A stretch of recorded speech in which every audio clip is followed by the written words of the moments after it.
Donc, en tout cas, merci au professeur Geneviève Chen qui vient de Bordeaux spécialement pour nous rencontrer. Donc, merci beaucoup. Et je vous laisse la parole sur Memento. Bonjour, merci beaucoup et c'est un plaisir, même de Bordeaux, de venir vous rencontrer pour vous présenter cette base qui est une cohorte formelle que je copilote donc avec Carole Dufouil qui est directrice de recherche INSERM. Le CHU de Bordeaux est le promoteur et cette cohorte est rattachée au Bordeaux Population Health Research Center qui est le centre INSERM de santé publique de Bordeaux. Le contexte de cette cohorte, c'est le dernier plan Alzheimer 2008-2013, avec une demande spécifique dans un contexte évidemment de vieillissement de la population et d'augmentation de la prévalence de l'Alzheimer et des autres maladies neurodégénératives, de constituer une cohorte clinique. C'est aussi un contexte au début des années 2010 de création du réseau des centres mémoire, recherche et ressources et de volonté de les fédérer autour d'un objet commun de recherche clinique. Donc cette cohorte, elle avait deux grands enjeux, ou elle a deux grands enjeux. La première, c'est de constituer donc une cohorte clinique pour mieux comprendre l'histoire naturelle de la maladie d'Alzheimer et des démences apparentées, et aussi de constituer une plateforme pour la recherche, donc avec un accès aux chercheurs de ces données. Donc ça a été conçu de cette manière d'emblée. Donc le schéma, il est extrêmement simple. Inclusion consécutive pendant une période pour limiter le plus possible les biais de sélection en milieu clinique. Le deuxième principe, c'est un phénotypage approfondi avec des données cliniques, biologiques, de neuroimagerie, mais aussi des marqueurs génétiques, donc toujours dans un contexte clinique qui le permet. Des efforts de construction de la cohorte, justement dans le contexte de la création du réseau des centres mémoire ressources recherche, de travaux, en particulier avec les cliniciens de ces centres, pour harmoniser, standardiser notamment les bilans cliniques, mais aussi biologiques d'imagerie.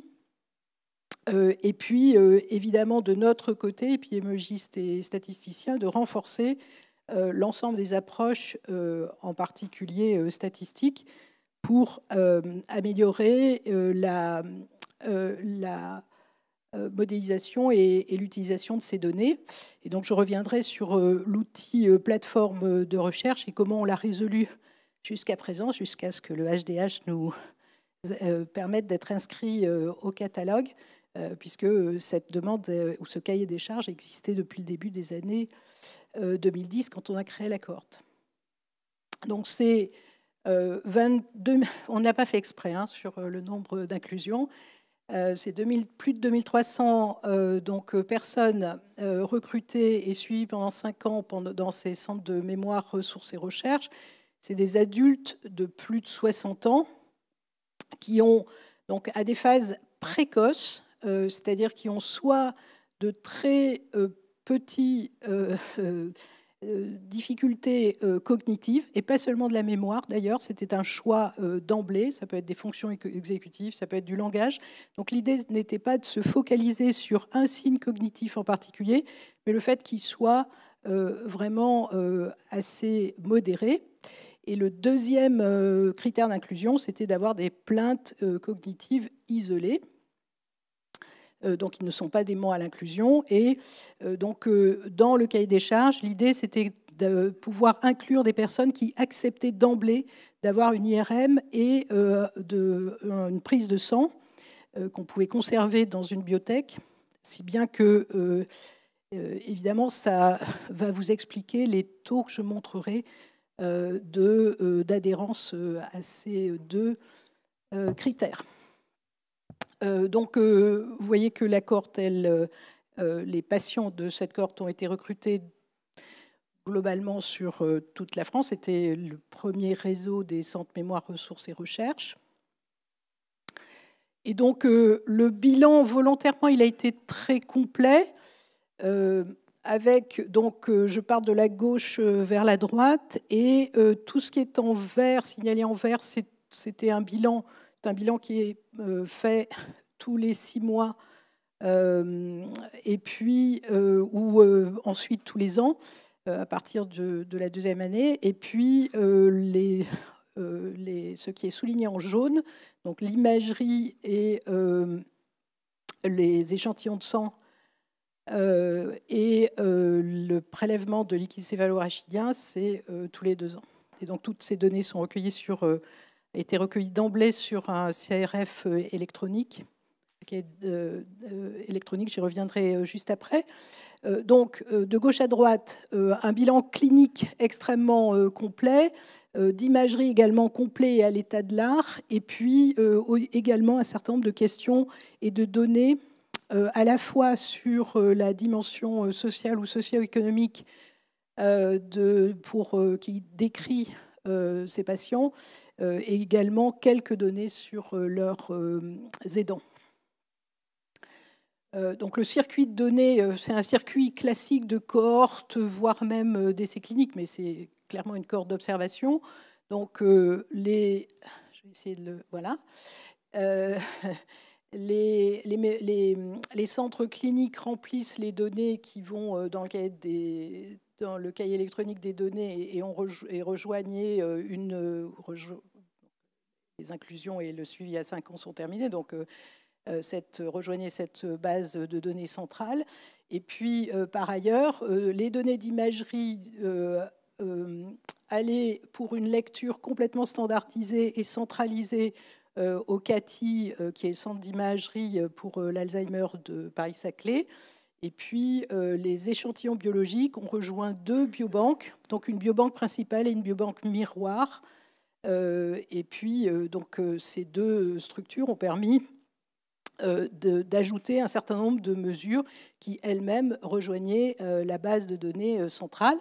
Et donc, comme je l'ai dit jusqu'à présent, parce qu'on avait cette feuille de route de pouvoir de mettre à disposition des chercheurs la base de données, ce qui a été fait déjà pour plus d'une centaine de projets, on a utilisé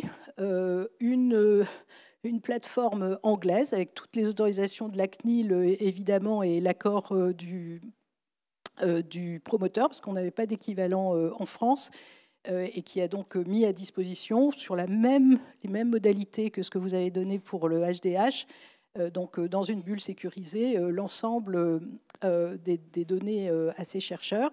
Et puis aujourd'hui, donc, on a la bulle sécurisée du HDH. Donc je vais détailler les données, enfin assez rapidement, mais pour vous montrer, la diapo, c'est pas pour vous expliquer tous les tests évidemment, mais c'est pour vous montrer à la fois comment, à la fois pour la batterie de tests neuropsychologiques, mais aussi l'ensemble d'autres données sur l'autonomie, sur les plaintes, et puis sur les symptômes neuropsychiatriques, il y a une richesse très grande de cette base de données qui a été donc la base de réflexion au départ avec les cliniciens des centres mémoire et ressources et recherche pour eux-mêmes leur bilan clinique standardisé. Il y a aussi évidemment un certain nombre de données, comme je l'ai signalé, qui concernent plutôt les habitudes de vie et en élargissant, si j'ose dire, le cercle des déterminants, au-delà des déterminants plus de description individuelle, des données aussi sur le réseau social, sociodémographique, mais aussi de qualité de vie, d'alimentation. Alors, ce n'est pas des données aussi précises qu'une cohorte nutritionnelle ou aussi précises qu'une cohorte sur le sport ou l'activité physique, bien entendu, mais il y a un certain nombre de questionnaires et de données là-dessus sur les médicaments, sur l'histoire, et puis un questionnaire spécifique aussi sur la démence à corps de Lévy, parce qu'il y avait un clinicien et quelques équipes qui s'y intéressaient particulièrement, donc qui ont exploité déjà et commencé à exploiter ces données. Voilà une autre manière de représenter l'ensemble des biomarqueurs disponibles. Donc là aussi, c'est disponible, hein, ces informations, évidemment. Et donc, ce qu'on a distingué, c'est ce qui est déjà fait en bleu et vert, centralisé donc, pour l'imagerie au CATI, centralisé par la biobanque à Bordeaux pour les données biologiques. Donc, vous voyez qu'il y a beaucoup de données à la fois très classiques de l'Alzheimer ou de la neurodégénérescence, et puis des données également de biomarqueurs d'inflammation, par exemple, avec des nouvelles hypothèses qui émergent. Les données d'imagerie également qui sont présentées. Puis il y a des données qui ne sont pas encore tout à fait finalisées ou non analysées, donc on le signale. Ce n'est pas qu'on ne les aura jamais, mais en tous les cas, aujourd'hui, elles ne sont pas terminées dans leur analyse centralisée. Voilà les séquences d'imagerie, pour rentrer encore plus précisément, qui ont été utilisées. Rien de très original, parce qu'il faut aussi que ça soit tolérable par les patients. Les échantillons de sang, donc voilà ce qui a été prélevé initialement. Il y en a déjà une partie qui a été utilisée pour faire d'autres biomarqueurs. Là aussi, donc, le GWAS a été fait. Il y a un certain nombre de données biologiques dont j'ai déjà parlé. Des données disponibles pour le LCR avec les méthodes et les kits qui ont été utilisés. Idem sur les marqueurs d'imagerie qui sont utilisés. Donc les images ne sont pas disponibles, mais en revanche, il y a énormément de marqueurs d'imagerie qui ont été déjà disponibles. Et pareil pour l'imagerie PET, et puis avec aussi des marqueurs amyloïdes qui ont été réalisés. Et donc les marqueurs SUVR en particulier. Et je termine par 2 diapos. Une pour vous signaler quelques éléments de caractéristiques de ces patients. Donc il y a eu déjà un certain nombre de publications qu'on peut retrouver, mais juste pour souligner que comme à peu près dans toutes les cohortes, évidemment, il y a une sélection sur le niveau socio-économique, puisque avec plus de la moitié des personnes qui ont le bac ou plus, mais voilà un certain nombre de caractéristiques de ces patients. Là aussi qui sont disponibles. Et puis il y a une question sur la qualité des données. Donc c'était vraiment un élément très important de notre feuille de route, mais c'est aussi un élément, j'allais dire, de notre ADN pour la construction des cohortes à Bordeaux et en particulier pour Carole et moi. Et donc, comme vous voyez, on est en mesure de donner un certain nombre de grandes caractéristiques à la fois de complétude des données, mais aussi qui vous donne une idée de la qualité et de l'effort énorme qui a été fait à la fois pour monitorer l'ensemble de ces données, donc avec des visites sur site. Enfin, ça a été monitoré comme un essai clinique en fait. Et puis, je cite aussi le nombre de cas de démence qui est enregistré dans cette base. Et ERC, ça ne veut pas dire... ça ne fait pas référence à un projet européen, mais au fait qu'il y a un comité de cliniciens indépendants de ceux qui ont traité les cas et qui, sur la base des dossiers, les valident en continu. Donc, les données sont complètement validées. Voilà, merci beaucoup. Merci. Et bien sûr, je suis disponible pour répondre à toutes vos questions. Juste une, par contre, de questions, parce qu'on a un peu pris par le temps, malheureusement. Mais s'il y a une question dans la salle. Non, c'était très clair. Merci beaucoup, professeur Chen.